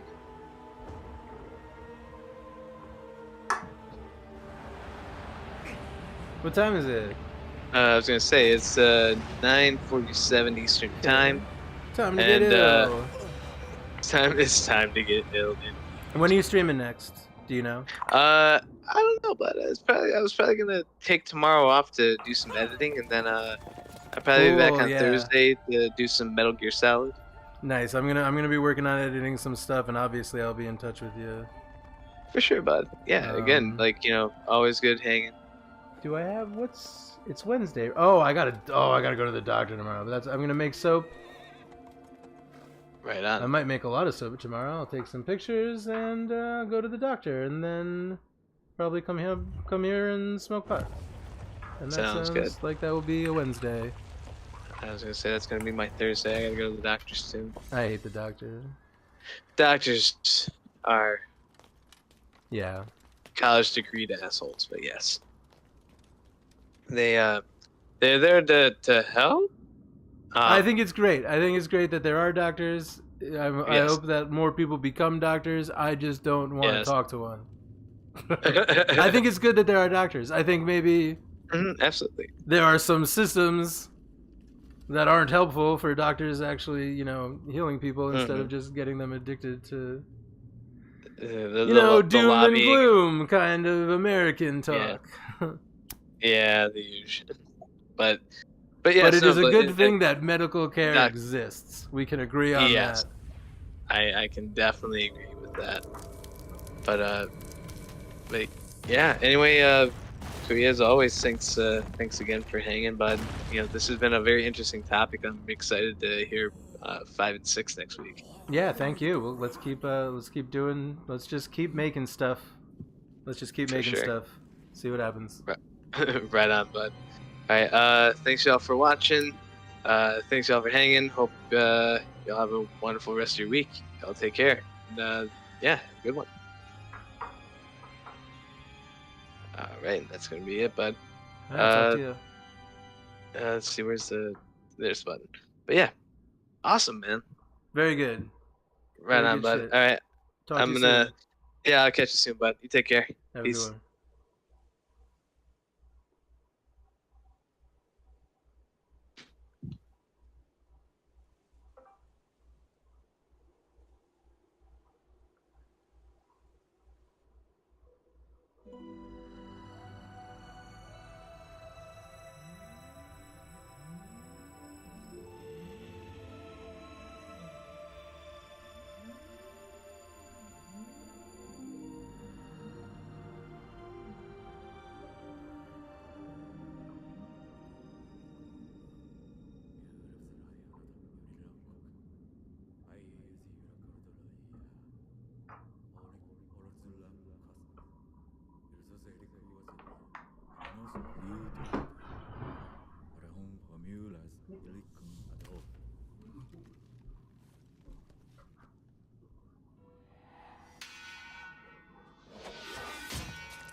Ikuka order.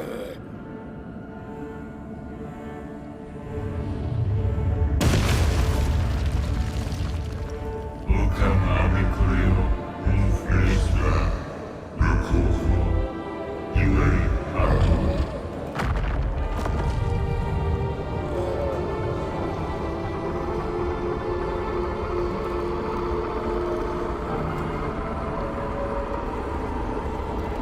Yakıyorum ki ayağım.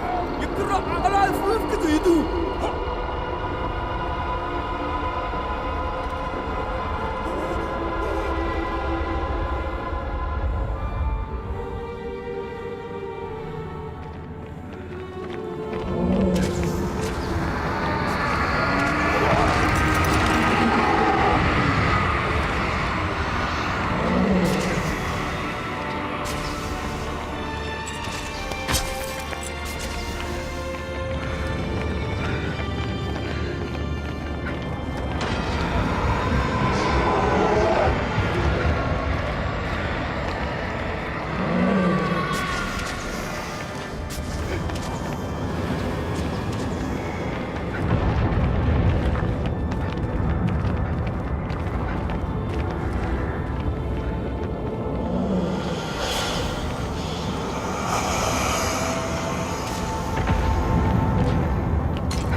Am hamileden.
Kiumko Aldikov. Dika Uolayuk. Or the Yu La Kaya. Ora no Kudu. Izo Yuri Ilzo. Yukizo Ediko Erikiku Alo Tokair. Anli kom Ayudikanga Yuke.